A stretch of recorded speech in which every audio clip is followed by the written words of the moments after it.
दीदी के गृहस्थ कुल के ये अनुपम पुष्प उनके चरणों में अपने हृदय से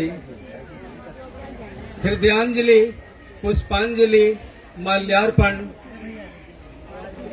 जो कह लीजिए, सब कुछ अर्पण कर रहे हैं और करते रहने का वादा किया है। ये साहब दीदी की बेदी है। हम सभी लोग इस क्षण जहां हैं वहीं से भैया अर्चित आनंद जी, दीदी बरखा आनंद जी, अभिनव आनंद जी भैया, दीदी निहारिका जी, रत्नम दक्षिणामूर्ति जी, सभी के साथ हम लोग एक साथ यह माल्यार्पण, पुष्पांजलि, हृदयांजलि अर्पित कर रहे हैं अपने साहब के चरणों में और आशीर्वाद मांग रहे हैं कि आशीर्वाद दीजिए कि जन जन के दिल में हम शिव गुरु नाम का दिया जला सके। आशीर्वाद दीजिए।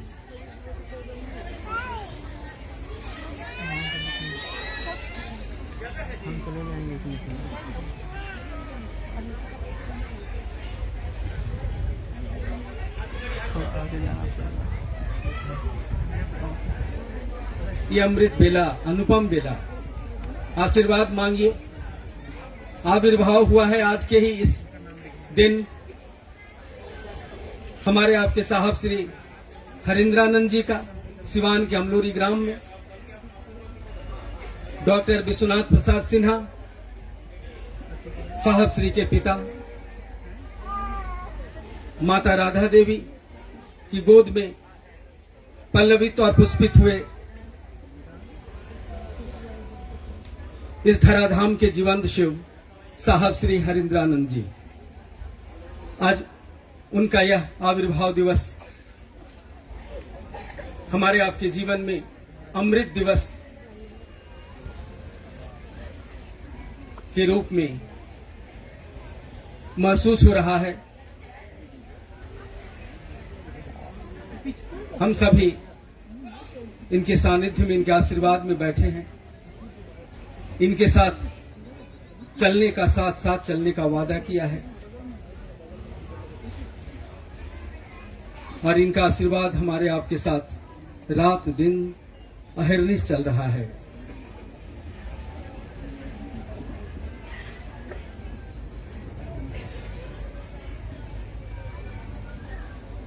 मांगिए आज हम सभी मिलकर कि आशीर्वाद दीजिए, इतनी दया बनाए रखिए कि आपके संकल्प की स्थापना यथार्थ में जन जन के दिल में हो। यह आशीर्वाद प्राप्त करने की बेला है हम सबों के लिए। आज ही के दिन इस महान ऊर्जा का आगमन इस धराधाम पर हुआ है, जिन्होंने जन जन को शिव गुरु से जोड़ने का संकल्प लिया है। एक एक व्यक्ति के अभ्युदय की जिद है जिनके दिल में, वो हैं हमारे आपके साहब श्री हरिंद्रानंद जी। आप सभी गुरु भाई गुरु बहनों के चरणों में प्रणाम है। और इस पावन बेला में साहब का जन्म दिवस तो नहीं कहा जा सकता, लेकिन ये उत्सव है और उत्सव की तरह मनाना भी चाहिए हमको और आपको। और क्यों मनाना चाहिए ये तो आप जानते ही हैं, ऐसे महापुरुष का तो जन्मोत्सव ही होता है। और ज्यादा से ज्यादा हम और आप लोगों को अपने गुरु शिव से जोड़ें, इस बात का प्रण लें, इसी उद्देश्य के साथ चलें कि साहब और दीदी की विचारधारा एक एक व्यक्ति के दिलों में हम और आप उतारें। जब तक सांस चले हमारी और आपकी, अपने साहब दीदी के स्नेहिल छांव में चलें और उनकी विचारधारा को अपने क्षेत्र में जहां भी हम और आप रहते हैं वहां पर एक एक व्यक्ति को जोड़ने की कोशिश करें और इस काम को थोड़ा तेज करें हम और आप। चलिए, और अभी भैया और भाभी भी सुनेंगे आप सबों को मेरा प्रणाम।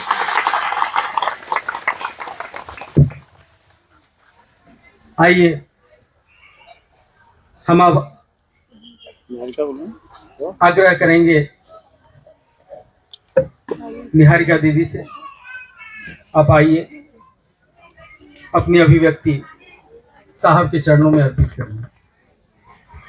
पापा, आपको जन्मदिन की बहुत सारी बधाइयाँ और आप हजारों साल जिए, ये हमारी आकांक्षा है और कुछ नहीं कहेंगे।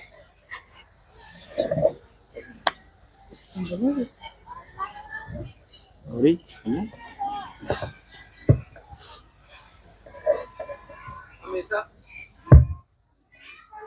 हमारे हृदय में बसने वाले साहब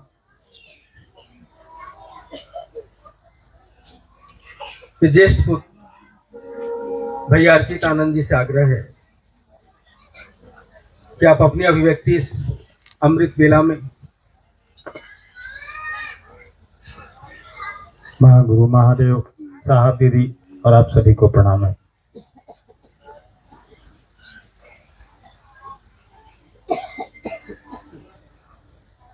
इकतीस अक्टूबर अंग्रेजी की तिथि, हिंदी में दिवाली के दिन,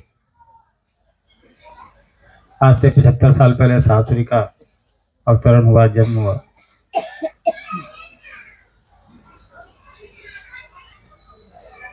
समय तो बीतता है,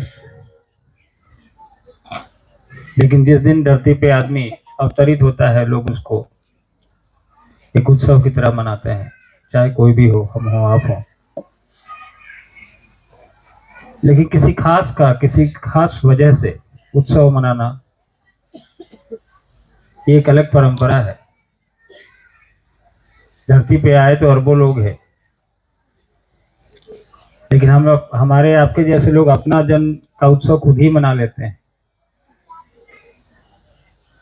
इंसान को ऐसा होना चाहिए कि उनके जन्म का उत्सव दुनिया मनाए, और साहब ने वो काम करके दिया।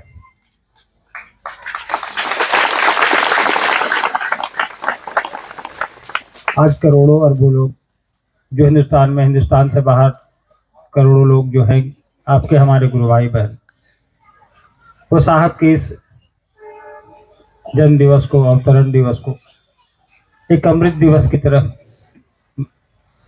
मना रहे हैं। साहब को हम और आप सांसारिक चीजों से उपकृत तो नहीं कर सकते, अलंकृत भी नहीं कर सकते, लेकिन साहब ने चर्चाओं में भी कहा है, आप लोगों ने सुना होगा कि मुझे देना है तो एक शिव शिष्य दो। तो हमारी आपकी कोशिश तो यही होनी चाहिए, करते तो हमारा आप सालों भर है गुरु कार्य, लेकिन किसी खास दिन, किसी खास प्रयोजन के निमित्त किया गया काम, वही काम जो आप रोज करते हैं, लेकिन किसी खास मौके पे करते हैं, कुछ सोच के करते हैं, तो वो विशेष हो जाता है। तो आज के दिन प्रयास करना है। हम लोगों ने अपील भी की थी लोगों से कि जो जहाँ है वहीं है, जैसी भी हालत में है, कम से कम एक नए लोगों को, एक नए इंसान को अपने महादेव से जोड़ने का प्रयास करना है। तो ये हम लोग करते, बस में, ट्रेन में, जहाँ से आए हैं आप, जहाँ लौटेंगे आप, प्रयास करना है कि एक नया इंसान को गुरु भाई बनाना है, गुरु बहन बनाना है। ये सही मायने में साहब के लिए उपहार हम लोग का होगा। साहब ये चाहते भी है, करेंगे तो हम लोग आजीवन वही जो साहब चाहते आए। लेकिन 75वें अमृत दिवस पे आयोजन, ये मन का आयोजन है हमारे आपके, कि मन में एक आदमी को जोड़ देना है, इसका संकल्प को लेके हम लोग को आज चलना है। और साहब को हम लोग इससे बेहतर उपहार और कुछ नहीं दे सकते हैं। हम और आप यहाँ पे इकट्ठे हैं, अभी साहब को हम लोग सदा सुमन के रूप में पुष्प चढ़ाएंगे। उसके बाद आप लोगों के लिए प्रसाद की व्यवस्था है। उद्घोषक महोदय जैसा बताएंगे वैसा कोशिश करिएगा, प्रयास करिएगा करने का। यहाँ के बाद उपवन में आप लोग जाना चाहें तो जा सकते हैं, कतारबद्ध होके, फिर वहाँ आपको प्रसाद मिलेगा, वहाँ से आप वापस अपने घर को प्रस्थान कर सकते हैं। पुनः इस कामना के साथ कि हम आप अभी शरीर में हैं, हमारी आने वाली पीढ़ियां भी साहब का इसी तरह जन्मोत्सव मनाता रहे, उनको इसी तरह उपहार में एक नया शिव शिष्य देने का प्रयास करता रहे। एक समय आएगा जब पूरी धरती शिवमय हो जाएगी। इसी कामना के साथ आपसे प्रणाम।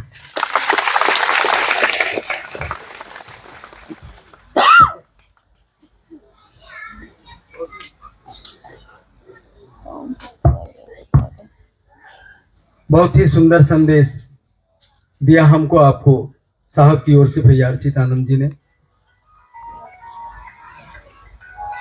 साहब के इस जन्मोत्सव पर आइए आगे सुनते हैं। आग्रह होगा हमारा बरखा दीदी से,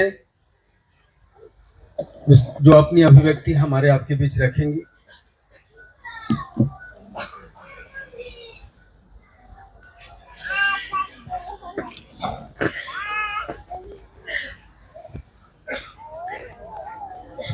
मेरे गुरु शिव को मेरा प्रणाम है, और शिव मेरे गुरु हैं ये बताने वाले साहब हरिंद्रानंद जी के चरणों में मेरा प्रणाम है।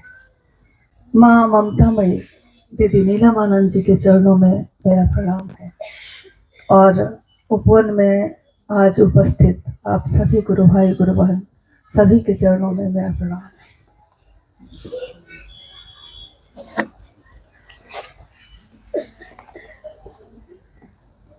आज हमारे साहब, हमारे वरेण्य गुरु भ्राता का जन्मदिन है।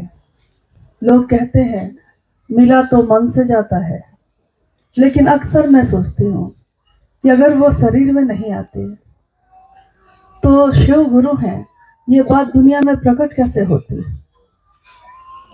तो उनके शरीर का इस धरती पे आना भी उतना ही जरूरी था, और उनके शरीर से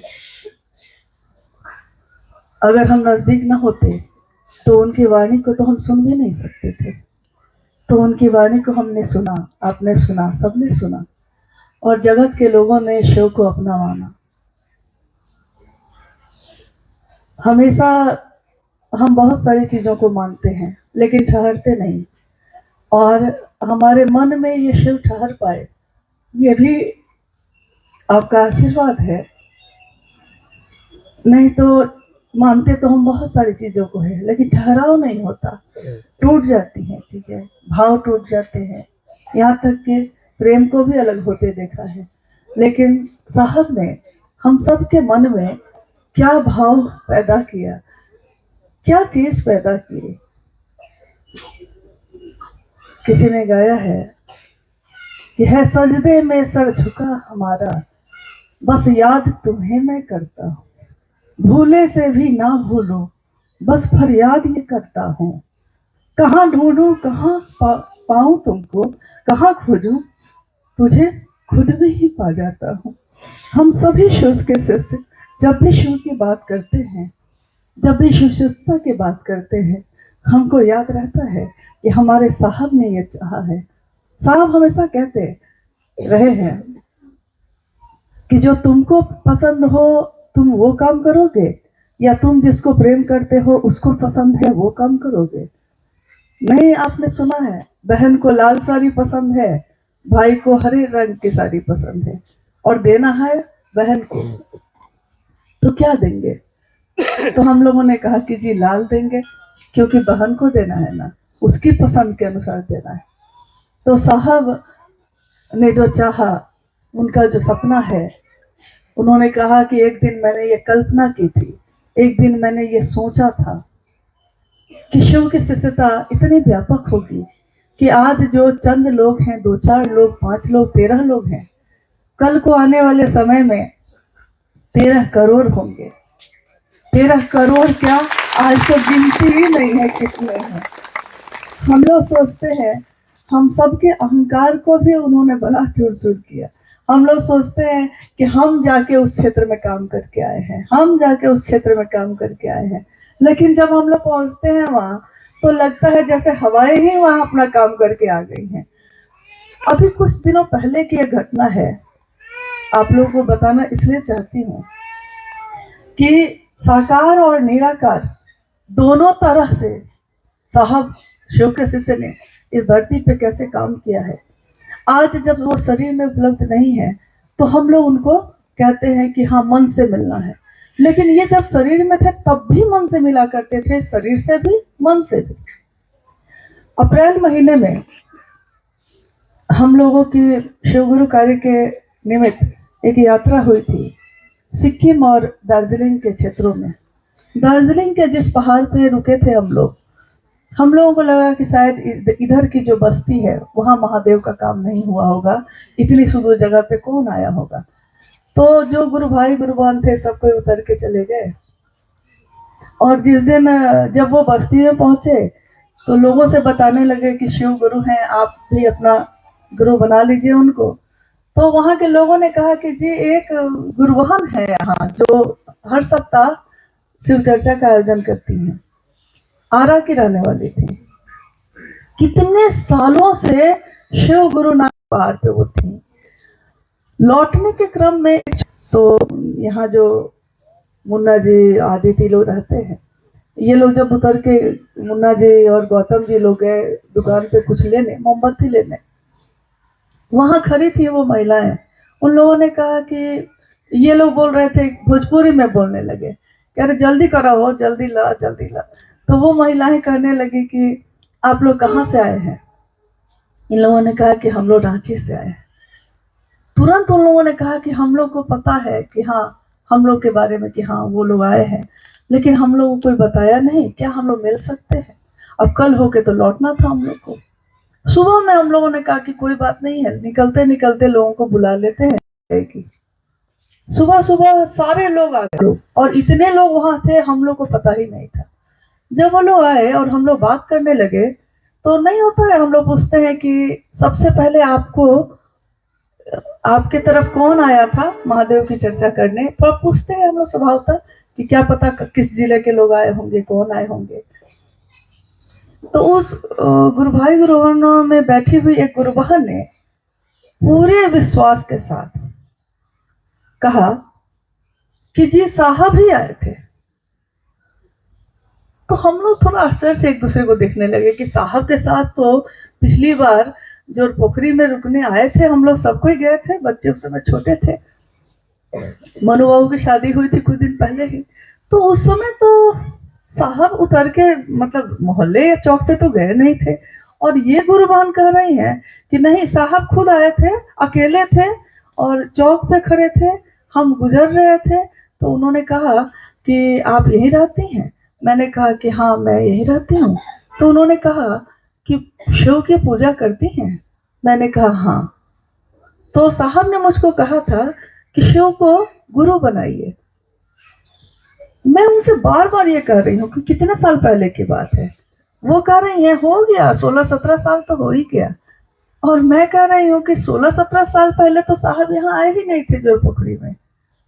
जब वो आए थे उस समय तो हम लोग साथ में आए थे, लेकिन ये कब और अगर आते भी तो साहब अकेले जाकर तो चौक पे नहीं खड़े होते। उन्होंने कहा साफ साफ ऐसे ही कुर्ता पजामा पहने थे, यही टोपी पहनी थी उन्होंने, पान खा रहे थे, चौक पे अकेले खड़े थे। मैंने उनको कहा कि आपने इतनी सुंदर बात मुझको बताई है, मैं शिव को अपना गुरु मानती हूँ और आगे आप जो कहेंगे वो तीनों सूत्र के बारे में उन्होंने बताया वो करूंगी। लेकिन अब इतनी अच्छी बात बताई है तो चलिए, मेरा घर नजदीक में है, कुछ खाकर या चाय पीकर जाइए। उस गुरु बहन ने मुझको कहा कि साहब ने कहा कि रुकने का समय मेरे पास नहीं है, अभी मीलों मुझको जाना है। ये पंक्ति जब उस गुरु बहन ने मुझको कही तो मतलब हम सब स्तब्ध हो गए कि ये पंक्ति तो साहब हमेशा बोलते रहे हैं कि बहुत सुंदर घना जंगल है, बहुत सारे फूल खिले हैं, लेकिन मैं क्या करूं, उन सबको देखने का समय मेरे पास नहीं है, क्योंकि मीलों मुझको जाना है। ये वाणी, ये शब्द, ये अक्षर तो साहब हरिनंदन जी के हैं और ये गुरुबान कह रही है कि उन्होंने खुद आके ये बात कही है। इस तरह की ये घटनाएं, ये उस समय की बात है। इस तरह की घटनाएं कितनी जगहों पे घटित हुई। नेपाल के गुरु भाई गुरु बहन आए थे, बस से गए थे, एक ऐसे गांव में गए थे, पहाड़ ही पहाड़ है उधर, एक ऐसे गांव में गए जहां 2 दिन की यात्रा करके जानी पड़ती है। मतलब एक पहाड़ को पार करने में 1 दिन लग जाता है। फिर दूसरे पहाड़ को पार करके तब उस गांव को में जाते हैं जो पहाड़ पे है। उस पहाड़ पे जब वो लोग पहुंचे, उन लोगों ने वहां के गांव के लोगों को एक जगह जमा करके कहा कि हम लोग शिव की बात करने आए हैं, थोड़ी देर का समय हम लोग को दे दीजिए। तो सारे गांव के लोग आ गए। उसमें से गांव के लोगों ने कहा कि ये बात हम लोगों ने सुनी है, इन लोगों को विश्वास नहीं हुआ।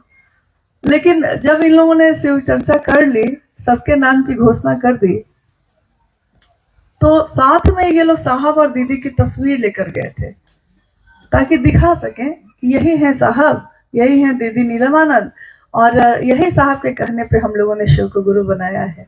ये तस्वीर दिखाने के लिए जब निकाला उन्होंने, तो गांव के लोगों ने कहा कि देखिए, हम कह रहे थे ना भैया, यही आए थे कुछ दिन पहले, अकेले आए थे।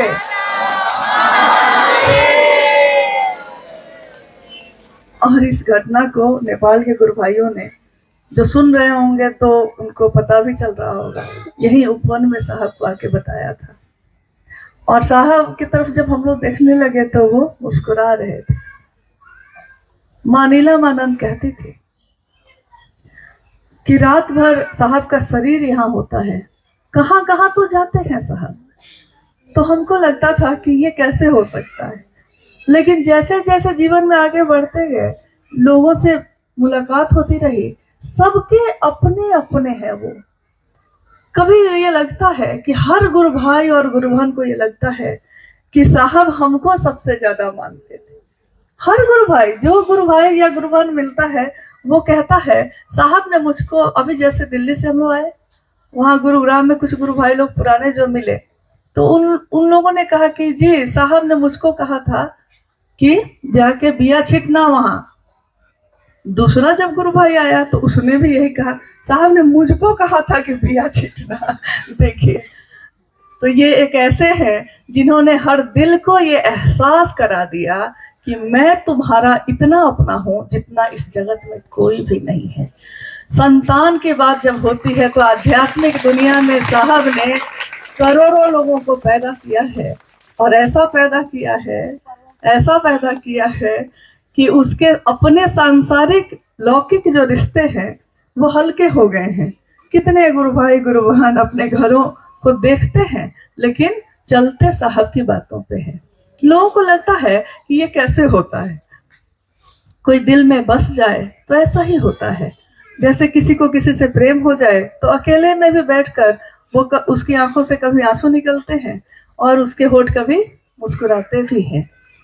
माँ नीलमानंद जी का साथ जिनको भी मिला है और आज भी जो मिल रहा है, जिस तरह हम महसूस करते हैं कि सफर में धूप है लेकिन माँ नीलमानंद जी के आंचल की छांव भी है। सफर में कंकर पत्थर है लेकिन साहब हरिंद्रानंद जी का बनाया हुआ राजमार्ग भी है। हम किस पे चलना चाहते हैं, हम किसके साथ चलना चाहते हैं। तो हम सब आज साहब का जो 75वां जन्म दिवस है, लगभग 2 वर्ष पूर्व साहब की तबीयत जब बहुत उसी दिन थोड़ी खराब हो गई थी, लाइव चर्चा पे आने वाले थे, थोड़ी देर के लिए आ सके। तो उसके बाद 2-3 दिन बाद हम लोगों ने बैठे थे तो मैंने कहा उनको कि उस समय पिछले वर्ष जब आपने सुना होगा, भारत देश में हर जगह अमृत महोत्सव मनाए जा रहे थे, आज़ादी का अमृत महोत्सव। तो मैंने उनको कहा कि आपका जब 75वां जन्म दिवस होगा, हम सभी शिव के शिष्य भी अपने अपने जगह पे अपने दिलों में अमृत दिवस मनाएंगे। तो साहब हंसने लगे, उन्होंने कहा आप लोग ये सब सोचते हैं? तो हम लोगों ने कहा कि हाँ, क्योंकि अमृत ही तो जीवन देता है, तो अमृत की बूंदी तो है, आप अमृत की तरह जीवन में उतर गए हैं, धरती पे उतर गए हैं, सबको जीवन दिया है, जीवन जीने की कला सिखाई है। तो ये आज, उस समय ये नहीं जाना था, ये नहीं समझ में आया था कि उस समय शरीर में वो नहीं होंगे, लेकिन मन में ये था कि हाँ, ये अमृत दिवस ही करेंगे और जो आपने चाहा है वही उपहार देंगे हम लोग। और आज देखिए कितनी खुशी की बात है कि पूरे देश में, भारत में भी, नेपाल में भी, आज अभी जब हम लोग बात कर रहे हैं यहाँ, कुछ लोग मिलके बात कर रहे हैं, लेकिन अभी इसी पल में यह घटित हो रहा है हर जगह कि लोग शिव के नाम की घोषणा कर रहे हैं। जागा जागा महादेव से ये पूरा जगत गुंजायमान है। यही उपहार है उनका, और इस उपहार को वो जरूर स्वीकार करेंगे। आप सभी के चरणों में प्रणाम है। हम लोग और कुछ ज्यादा दे नहीं सकते। पहले भोजन भी होता था, आज वो भी नहीं हो सका। कारण ये रहा कि जब लोग ज्यादा हो जाते हैं तो इसमें भी दिक्कत होने लगी। स्वाभाविक है, जैसे जैसे संख्या बढ़ती है व्यवस्था में थोड़ा बदलाव तो होता है, लेकिन दिल में जो दी है बात वो जरूर लेके जाइएगा। साहब ने जो चाहा है उसको जरूर करिएगा। ये ऊर्जा, ये ताकत, ये सामर्थ उनकी दी हुई है। हम आप चाहे जगत में कहीं भी जाके शिव की बात करते हैं, हम कहीं बैठ के बात करते हैं, हम बात इन्हीं की करते हैं, हमारी वाणी में शब्द इन्हीं के होते हैं। तो हम ये ना समझ लें कि हमारी बात इतनी अच्छी है कि लोग सुनते हैं, ऐसा नहीं है। इनकी बात इतनी सुंदर है, इतनी खूबसूरत है कि दुनिया बगिया पूरी सुगंधित हो जाती है। मेरी मन बगिया महका दे साहब, तू महका दे। मुझे सत्य की राह दिखा दे साहब, तू दिखला दे। मुझे एक ऐसे रास्ते पे ले चलो साहब जहाँ न सुख हो न दुख हो, आनंद हो। क्योंकि हम इंसान हैं, कभी सुखी होते हैं कभी दुखी होते हैं।